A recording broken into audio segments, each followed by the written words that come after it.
Anglers, this is Dr. Sellers, and on this Thoughtful Thursday, I'm going to read a story to you.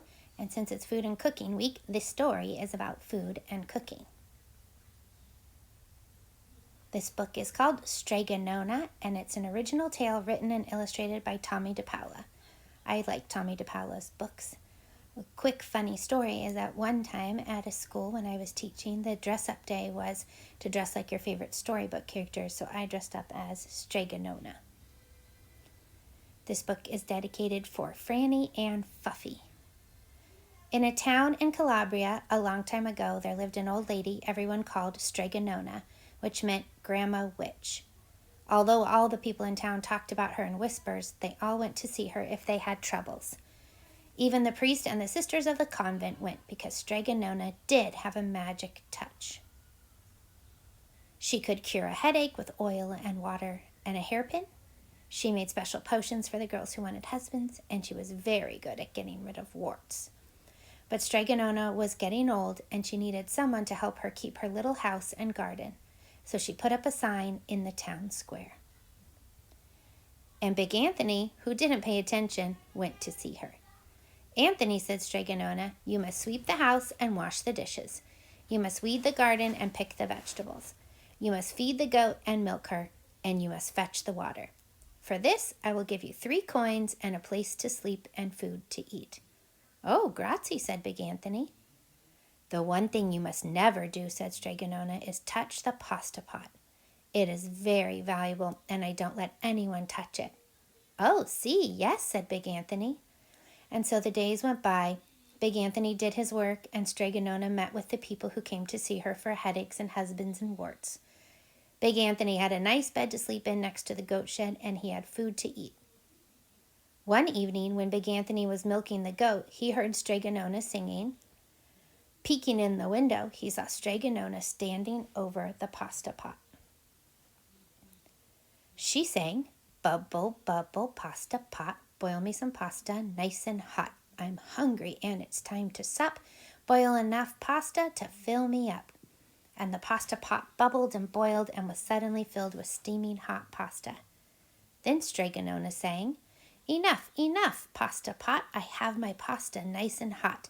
So simmer down my pot of clay until I'm hungry another day." "How wonderful," said Big Anthony. "That's a magic pot for sure." And Strega Nona called Big Anthony in for supper. But too bad for Big Anthony because he didn't get to see Strega Nona blow 3 kisses to the magic pasta pot. And this is what happened. The next day when Big Anthony went to the town square to fetch the water, he told everyone about the pasta pot.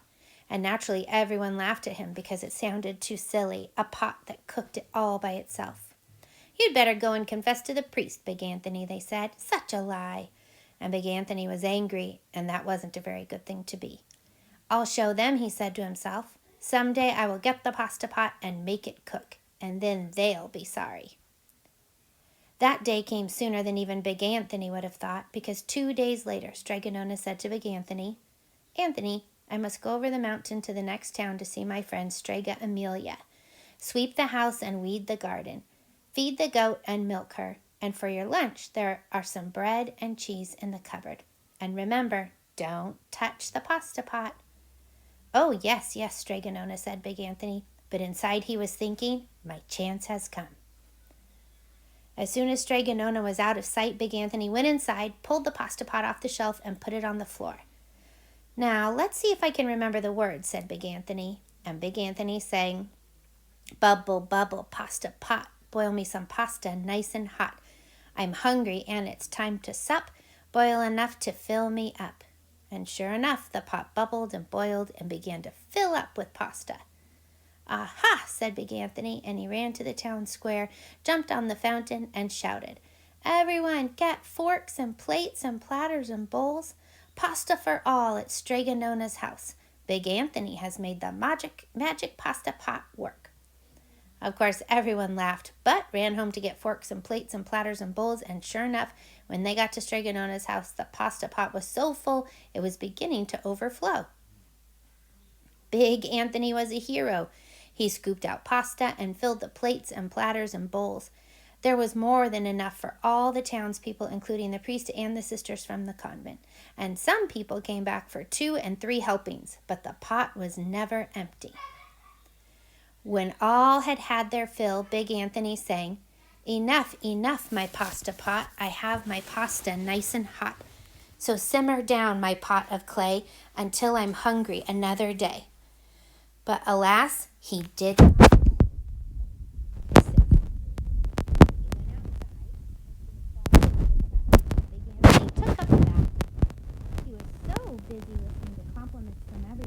Didn't notice the pasta pot was still bubbling and boiling. Well, a sister from the convent said, "Oh, Big Anthony, look!" And pasta was pouring out of the pot all over the floor of Strega Nona's house and was coming out the door. Big Anthony rushed in and shouted the magic words again, but the pot kept bubbling. He took the pot off the floor, but pasta kept pouring from it. Big Anthony grabbed a cover and put it on the pot and sat on it. But the pasta raised the cover and Big Anthony as well and spilled on the floor of Strega Nona's house. "Stop!" yelled Big Anthony. But the pasta did not stop, and if someone hadn't grabbed poor Big Anthony, the pasta would have covered him up.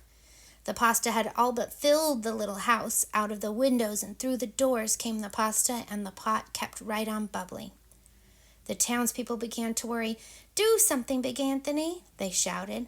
Big Anthony sang the magic song again, but without the 3 kisses, it did no good. By this time, the pasta was on its way down the road, and all the people were running to keep ahead of it. "We must protect our town from the pasta," shouted the mayor.